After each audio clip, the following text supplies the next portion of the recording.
اعوذ باللہ من الشیطان الرجیم، بسم اللہ الرحمن الرحیم۔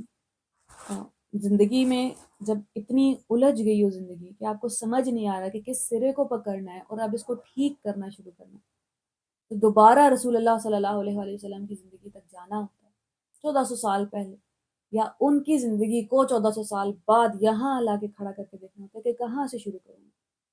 What is that one point جو اب ایک لڑی سلجھے گی تو باقی ساری زندگی سلجھتی چلی جائے گی، ورنہ ہمیں راستہ نہیں مل رہا۔ اتنا سارا کام پڑا ہے کرنے کو، لگتا ہے پورا قرآن یاد کرنا ہے، ساری گرامر یاد کرنی ہے، پوری دنیا کی اصلاح کرنی ہے، اپنے اندر اتنی برائیاں ہیں، کہاں سے شروع کریں؟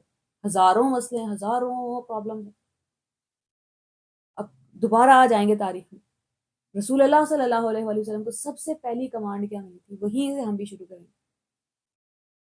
ڈر لگے گا کہ ہم کیسے فالو کر سکتے ہیں ایمان، کیونکہ ہمارا اپنی ذات کے اوپر سے اعتماد چلا جا چکا ہے۔ کتنی بار ہم نے کوشش کیا اور گر چکے ہیں، وعدہ توڑ چکے ہیں اپنے آپ سے کیا ہوا، تو یقین ٹوٹ رہا ہے۔ اس بار اپنی ذات پہ بھروسہ کرنا بھی نہیں، اس بار اللہ کی ذات پہ بھروسہ کرنا۔ یا اللہ، ہم رسول اللہ صلی اللہ علیہ وآلہ وسلم کی زندگی فالو کرنا چاہتے ہیں، کیونکہ وہی واحد راستہ ہے کامیابی کا، وہی واحد راستہ ہے جو بچا سکتا ہے۔ کیا کرنا پڑے گا؟ یا ایھا المزمل، ہے چادر میں لپٹے ہوئے۔ 1400 سال پہلے رسول صلی اللہ علیہ وآلہ وسلم کے لیے اس آیا کا جو مطلب ہے، ہم میں سے ہر ایک انسان کے لیے وہی مطلب ہے۔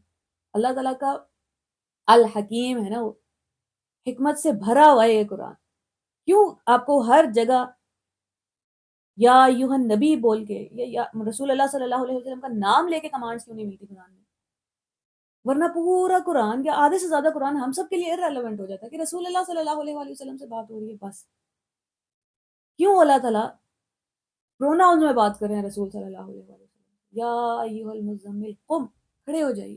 1400 سال پہلے وہ کمانڈ تھی رسول اللہ صلی اللہ علیہ وآلہ وسلم کے لیے، آج کے دن یہ حکم ہے میرے اور آپ کے لیے۔ ہم جب چادر میں لپٹے ہوئے ہوتے ہیں رات کے وقت، قم، کھڑے ہو جائیے، اللیلہ، رات کو، الا قلیلا، سوائے چند رات کے، پوری رات کا حکم ہے۔ رسول صلی اللہ علیہ وآلہ وسلم کے لیے فرض ہے، ہمارے لیے سنت ہے، ہمارے لیے نفل عبادت ہے۔ لیکن زندگی اگر کسی نے اپنی ٹھیک کرنا شروع کرنی ہے تو وہیں سے، سارا دن تو وقت ہی نہیں ہے، سارا دن تو زندگی کی بھیڑ اتنی زیادہ ہے، کام اتنے زیادہ ہے، پریشانی اتنی زیادہ ہے، ڈسٹریکشن اتنی زیادہ ہے کہ کون کھڑا ہو کے یاد کرے کہ دنیا میں کیوں آئے تھے۔ ایسا نہیں ہے کہ اللہ تعالیٰ کو پتہ نہیں ہے کہ دس از ڈیفیکلٹ، صرف ہمارے لیے نہیں، رسول اللہ صلی اللہ علیہ وآلہ وسلم کے لیے۔ ان ناشیۃ اللیل ہی اشد وطئا واقوم قیلا، در حقیقت رات کا اٹھنا نفس پر قابو پانے کے لیے بہت کارگر ہے۔ واقوم قیلا، قرآن ٹھیک پڑھنے کے لیے زیادہ موزوں ہے۔ اللہ کو پتہ ہے آسان نہیں ہے، اللہ تعالیٰ کو پتہ ہے نیند قربان کرنا مشکل ہے۔ 3 چیزیں قربان کرنے کی عادت ڈالنی پڑے گی ہمیں دنیا میں: نیند، کھانا اور خواہش۔ آپ نے روزے میں اکثر محسوس کیا ہوگا، کافی ٹائم بعد، خاص طور پہ عصر کی نماز اب جس طرح پڑھتے ہیں وہ خشوع ظہر میں نہیں ہوتا، وہ خشوع مغرب میں نہیں ہوتا جب ہم کھانا کھا چکے ہوتے ہیں۔ تو جب ہم نفس کا پیٹ بھرتے رہتے ہیں تو وہ طاقتور ہوتا رہتا ہے۔ نفس کا پیٹ کیسے بھرتا ہے؟ اس کی خواہش پوری کر کے، اس کی باتیں مان کے، چھوٹی چھوٹی باتیں۔ آج سے بس پریکٹس شروع کر دیں، 3 باتیں روزانہ کی ایسی جو اپنی نہیں مان، ہو سکتا ہے بالکل ٹھیک ہے، کوئی اعتراض نہیں ہے اس پہ، کسی کو ہو سکتا، گناہ یا ثواب کی بات نہیں ہے، بس نفس کی خواہش، نفس کا جو سائز پیالہ جو اتنا بڑا ہو گیا نا، جو بھر کے ہی نہیں دے رہا، اس کو چھوٹا کیسے کریں گے؟ اس کو نہ بول بول، اس کو یہ عادت ڈال کے کہ ہر بات نہیں مانی جا سکتی۔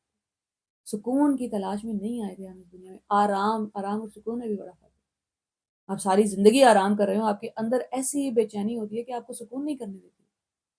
ہر وقت کا آرام کا مطلب یہ نہیں ہے کہ آپ سکون میں خدا نہ۔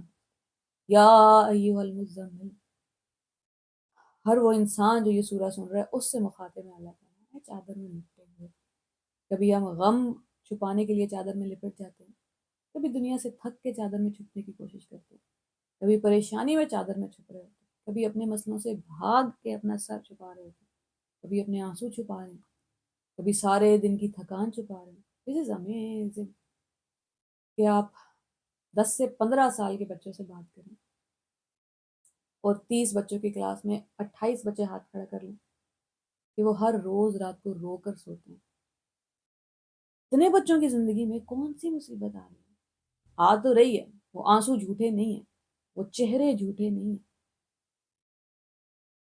اب اپنی رضائی اور اپنا تکیہ، اپنی چادر اور کمبل چھوڑ کے یا ایھا المزمل قم لیل الا قلیلا، کھڑے ہو جاؤ راتوں کو۔ آج کل کی تو راتوں کی عبادت بڑی آسان ہے، صرف آدھا گھنٹہ۔ ہم نے یہ نہیں کرنا کہ ہم ساری رات کھڑے رہیں گے، 3 گھنٹے کھڑے رہیں گے۔ کھڑے ہو جاؤ، اللیل الا قلیلا، ساری رات سوائے چند کے، نصفہ، آدھی رات، او انقص منہ قلیلا، یا اس سے تھوڑا کم، او زد علیہ، یا اس سے بھی زیادہ بڑھا لو، آدھی رات سے زیادہ بھی ہو سکتا ہے۔ ورتل القرآن ترتیلا، کیا کرنا ہے یا اللہ رات کو کھڑا ہو کے؟ نماز قرآن کے سوا کچھ نہیں۔ قیام اللیل ہم جسے کہتے ہیں، تراوی، دیٹ واز اے پریکٹس، لوگ کھڑے ہیں اور قرآن سن رہے ہیں۔ دس از ویری انفارچونیٹ کہ اس کے اندر سے روح نکل گئی ہے، اور اب جو کھڑے ہیں ان کو بھی نہیں پتا، اور جو پڑھا رہے ہیں انہیں پتا ہے وہ کیا کہہ رہے ہیں، لیکن وہ اس لہجے میں پڑھا رہے ہیں کہ آپ کو یقین ہی نہیں آتا کہ یہ اللہ سے بات ہو رہی ہے، اللہ کے سامنے کھڑے ہیں۔ آپ سے بات کرنے کا لہجہ مختلف ہو سکتا ہے، اونچی آواز ہو سکتی ہے، آپ کو مجھے کوئی سورہ سنانی ہے تو میری ٹون بھی مختلف ہوگی۔ اللہ کے سامنے کھڑے ہو کے اللہ کو کوئی سورہ سنانی ہے تو خشوع اور خضوع ہوگا، جھکے ہوئے رہیں گے، آواز سے سننے والے کو تو پتہ چلے یہ ڈرا ہوا ہے۔ خشوع کہتے ہی اسے کہ دور سے کوئی دیکھ رہا ہے آپ کو نماز میں، اسے نہیں پتا آپ کیا کر رہے ہیں، ہو سکتا ہے کوئی غیر مسلم ساری زندگی کسی کو نماز پڑھتے نہیں دیکھا، you know just one thing کہ یہ انسان بڑا ڈرا ہے کسی بڑی پاورفل ہستی کے سامنے۔ پاکستان کے پرائم منسٹر جب جا کے امریکہ کے پریزیڈنٹ سے ملتے ہیں تو you know they body language, کندھے جھکے ہوئے ہیں، سر طاقتور، کوئی کسی بھی بات کا خوف ہو، رب ویسا رب نہیں ہے، اس سے خوف نہیں، خشیہ میں فرق ہے، خشیہ امیزمنٹ کو کہتے ہیں۔ کیا کرنا ہے رات کو اٹھ کے؟ یا اللہ قرآن پڑھنا ہے، اب قرآن پڑھ کے دیکھیں آپ کو پتہ چلے گا کیوں پڑھنا ہے۔ بیسک مورالٹی ہے ہر انسان کے اندر، رب کی کانورسیشن نہیں ہے۔ ڈو وی ایور امیجن کہ اللہ تعالیٰ بات کیسے کریں گے انسان سے جنہ میں؟ پھر موسیٰ علیہ السلام کی کانورسیشن پڑھنی پڑتی ہے۔ It is a different thing جب کوئی ہمیں وہ کانورسیشن ایک کرکس میں بتا دے کہ موسیٰ علیہ السلام پہاڑ پہ گئے، اللہ تعالیٰ نے حکم دیا کہ جائیں بنی اسرائیل کو آزاد کروائیں، آپ اللہ کے بھیجے ہوئے رسول ہیں، یہ عصا ہے اور یہ آپ کا ہاتھ روشنی بن جائے۔ یہ الگ بات ہے، وہ الگ بات ہے جب اللہ تعالیٰ فرمائے یا موسیٰ اننی انا اللہ لا الہ الا انا فاعبدنی واقم الصلاۃ لذکری۔ یا موسیٰ، بے شک میں اللہ ہوں، میرے سوا کوئی عبادت، محبت، مرغوب ہونے کے لائق نہیں، بس میری ہی عبادت کرنا، شرط جواب شرط، کوئی نہیں ہے اس لیے میری عبادت کرنی ہے۔ کائنات کے رب نے جس نے عقل دی ہے، nobody will you will see respects you this more than اللہ تعالیٰ۔ عقل کی بنیاد پہ لا الہ الا انا، سارے خدا لے آؤ اپنے، کمپیئر کر کے دیکھو، سنتے ہیں تمہارے، نفع نقصان کا اختیار رکھتے ہیں، کچھ پیدا کیا ہے، کچھ ہی چیز کے مالک ہیں۔ وَأَقِمِ الصَّلَاةَ، ابھی تو بات ہو رہی ہے، اب یہ بار بار کانورسیشن کیسے ہوگی، ملاقات کیسے ہوگی؟ ہر کوئی تو پہاڑ پہ نہیں آئے گا، ہر کوئی تو کلیم اللہ نہیں ہے۔ وَأَقِمِ الصَّلَاةَ، نماز قائم کرو، لِذِکری، تاکہ مجھے یاد کر سکو۔ ہم میں سے کتنے لوگوں کی زندگی میں نماز کا مقصد اللہ کی یاد ہے، یا بہت بار ایسا ہوتا ہے کہ نماز ختم بھی ہو جاتی ہے اور اللہ تعالیٰ کی یاد نہیں آتی، دعا بھی مانگ لی، اپنے لفظوں میں بھی مانگ لی، لیکن رابطہ نہیں تھا، دھیان نہیں تھا۔ نماز کیا یاد کرواتی ہے؟ اس تھکے ہارے دنیا کے غموں کے مارے انسان کو کھڑا کرا دیا ہر 4 گھنٹے بعد، نہیں تم نے یہاں ہمیشہ نہیں رہنا، وہ بلا لے گا مالک یوم الدین، مالک یوم الدین، مالک یوم الدین، الرحمن الرحیم ہے، وہ بلا لے گا تمہیں۔ سبحان ربی العظیم، تمہارا رب ہے العظیم ہے، وہ تو بات کی بات ہے، تمہارا رب ہے، پالنا جانتا ہے، وہ پرورش کرنا جانتا ہے۔ اقم الصلاۃ لذکری، تاکہ مجھے یاد کر سکو۔ نماز کا مقصد کوئی چیک مارک لگوانا نہیں ہے، ڈوپامین کی ہٹ نہیں ہے کہ اچھا کام مکمل ہو گیا، اب ٹینشن ختم ہوئی، خدا نہ خواستہ۔ سچ تو بولنا پڑے گا، سچ تو کڑوا ہے فور سو مینی آف اس۔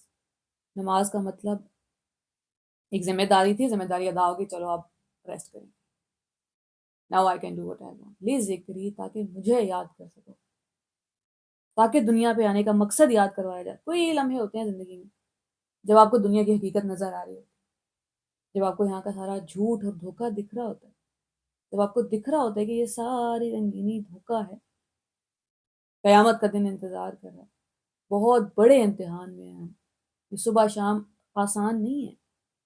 تب آپ کہتے ہیں یا اللہ اب یہ یاد کیسے رہے گا مجھے، بار بار بھول جاؤں گی. دین دس کلکس نماز ہے نا، اور کس لیے وہ نماز سوائے یاد کروانے کہ یہ دنیا تمہارا پرماننٹ گھر نہیں ہے.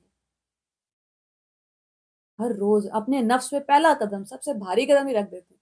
اب جب شروع کرنا ہی ہے، you not seeing life long وعدہ کون کر رہا ہے؟ ایک رات آج قم اللیل، کھڑے ہو جاؤ اللہ قلیلا. اس کے لیے رات، صبح جس نے جلدی جاگنا ہے اس کو رات جلدی سونا پڑے گا. صبح کی تیاری شام کو کر کے سونی ہوتی ہے. تو ایگزیکٹلی بتاؤ کہ اٹھ کے کرنا کیا ہے. سب سے پہلے اٹھ کے ہو سکتا ہے آپ چائے بنائیں، اپنی قہوہ بنائیں، کچھ ایسا کریں جو آپ کو زندہ ہونے کا احساس دلا دے کہ ہاں ٹھیک ہے I am doing it for اپنی مرضی سے. پھر آ کے بیٹھے نماز میں، کھانے کی کوئی چیز نماز میں کھڑے ہو گئے اللہ کے سامنے. کیا کرنا ہے؟ ورتل القرآن ترتیلا. اب صورتیں یاد کرنی پڑیں گی. اللہ آپ کو نماز میں صورتیں کیسے سنائیں؟ ہمیں تو آتی نہیں. وہ سورہ والضحیٰ واللیل اذا سجیٰ یاد تو کر لیا یا اللہ، مطلب میننگ تو پتہ نہیں. پھر اس کے ساتھ مطلب نے جسٹس نہیں کیا یا اللہ، والآخرۃ خیر لک من الاولیٰ، جسٹس نہیں ہوا ٹرانسلیٹر سے. پھر عربی سیکھنی پڑی. ایک سے ایک قدم آگے خود ہی بڑھتا جائے گا. آپ صرف بیٹھ کے 2 رکعت نماز پڑھ کے، ہو سکتا ہے سورہ اخلاص ہی پڑھ لیے، 2 رکعت نماز بیٹھ گئے. Now we are playing something. کوئی ہے جو قرآن پڑھ رہا ہے. محمد بن شبی صاحب ہیں، عبد الرحمن مسعد ہیں. قرآن پڑھتے ہیں تو لگتا ہے کہ سینے میں اتار دیا کسی نے. قرآن پڑھتے ہیں تو درد محسوس کر سکتے ہیں آپ اس کا. ہو سکتا ہے آپ کو مطلب نہیں پتا. قرآن کا یہ معجزہ ہے. کتنی بار ہم اپنے آپ کو قرآن سنواتے ہیں، روح پہ طاقت آئے کیسے کہ وہ نفس پہ قابو پا لے. نفس کو تو ہم نے بھر بھر کے کھانے کھلا رہے ہیں، بھر بھر کے اس کی خواہشیں پوری کر رہے ہیں. جو چاہ رہا ہے وہ کر رہے ہیں. اسے آرام چاہیے، ہم نے آرام دے دیا. اسے کام نہیں کرنا، ہم نے کام نہیں کیا.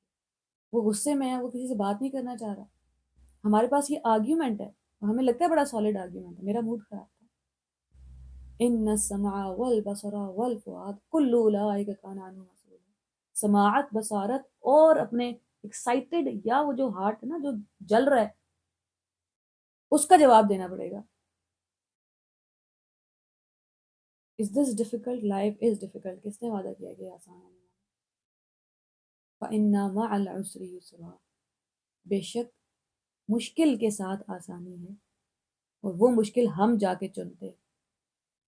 ہم نے اس کو مس ٹرانسلیٹ کیا ہمیشہ. بے شک آسانی کے ساتھ مشکل ہے، مشکل کے ساتھ آسانی ہے. getting it wrong now. You have to go and choose the tough thing. اس کے ساتھ آسانی خود آ جائے گی. آپ نے چوز کیا I will eat right. آپ نے چوز کیا 1 گھنٹہ جم لگانا ہے. This was the tough part. آسانی اس کے ساتھ آئے گی صحت. ہم نفس کی ایکسرسائز چن رہے ہیں. رات تو جاگا کریں گے آدھا گھنٹے کے لیے. ہو سکتا ہے صرف آج کی رات. That's all. ہفتے میں 1 دن بہت ہے. آہستہ آہستہ. ساری عمر کا وعدہ کریں گے تو آپ سوچ کے ہی تھک جائیں گے. یا ایھا المزمل قم اللیل الا قلیلا. کھڑے ہو جائیے رات کو. وہ رات تیار کرے گی ہمیں سورہ مدثر کی. یا ایھا المدثر قم اب کھڑے ہو جائیے اور بانڈ کیجیے لوگوں کو. دن کی تیاری رات میں کرنی ہوتی ہے. دن پہ لگے ہوئے زخموں پہ مرہم رات میں لگوانا ہوتا ہے. تب جب کوئی نہیں ہے آپ کے اور اللہ کے سوا. بہت ریزنز ہوں گے کسی کے پاس. یہ وجہ کافی ہے کہ کائنات کا رب انتظار کر رہے پہلے آسمان پہ. تو یہ کیسے ہو سکتا ہے کہ اللہ تعالیٰ ملنے آنے اور بندہ نہ پہنچے؟ اللہ کرے کہ ہم رسول صلی اللہ علیہ وسلم کی اس سنت پہ عمل کرتا ہے. تھوڑا تھوڑا کر کے نفس پہ قابو پا کے رات کو جاگنا آسان ہو جائے. اور یہ ملے گی مانگنے سے، کوشش کرنے سے نہیں. یا اللہ تہجد گزار بنا دے. یا اللہ اپنے آپ سے اپنی ملاقاتیوں میں شامل کر لیں. وہ جو چند لوگوں ریزرو سیٹ ہے نا، ان چند لوگوں میں شامل ہو جاتے ہیں. السلام علیکم ورحمۃ اللہ وبرکاتہ.